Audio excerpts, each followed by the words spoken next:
പൊന്നാനി സ്വദേശിയുടെ ബലാത്സംഗ പരാതിയിൽ SP സുജിത് ദാസ് ഉൾപ്പെടെയുള്ള പോലീസ് ഉദ്യോഗസ്ഥർക്കെതിരെ കേസെടുക്കാൻ ഹൈക്കോടതിയുടെ ഉത്തരവ് റദ്ദാക്കി. സിംഗിൾ ബെഞ്ച് ഉത്തരവാണ് ഡിവിഷൻ ബെഞ്ച് റദ്ദാക്കിയത്. FIR രജിസ്റ്റർ ചെയ്യാനുള്ള പൊന്നാനി മജിസ്ട്രേറ്റ് കോടതിയുടെ ഉത്തരവും ഹൈക്കോടതി റദ്ദാക്കി.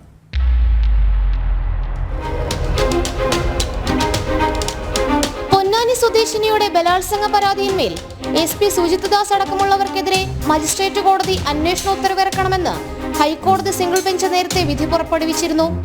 ഈ സിംഗിൾ ബെഞ്ച് വിധിയും പോലീസ് ഉദ്യോഗസ്ഥർക്കെതിരെ FIR രജിസ്റ്റർ ചെയ്യാൻ നിർദ്ദേശിച്ച പൊന്നാനി മജിസ്ട്രേറ്റ് കോടതി ഉത്തരവുമാണ് ഹൈക്കോടതി chief justice Nitin Jamdar, justice S Manu എന്നിവരടങ്ങിയ ഡിവിഷൻ ബെഞ്ച് റദ്ദാക്കിയത്.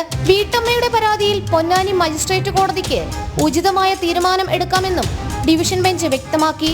കേസിലെ ആരോപണ വിധേയനായ പൊന്നാനി മുൻ CI വിനോദ് വലിയാറ്റൂർ നൽകിയ അപ്പീലിലാണ് ഡിവിഷൻ ബെഞ്ചിന്റെ നടപടി. 2022 പരാതിക്ക് ആധാരമായ സംഭവം നടന്നത്. വീട്ടിലെ ചില പ്രശ്നങ്ങളുമായി ബന്ധപ്പെട്ട് പരാതിയുമായി സമീപിച്ച പൊന്നാനി സ്വദേശിനിയായ വീട്ടമ്മയെ Ponnani SHO, DYSP Benny, Malappuram SP ആയിരുന്ന സുജിത് ദാസ് അടക്കമുള്ളവർ ബലാത്സംഗം ചെയ്തതായിട്ടായിരുന്നു ആരോപണം.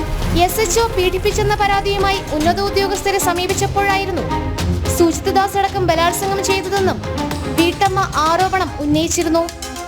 ജനം, കൊച്ചി.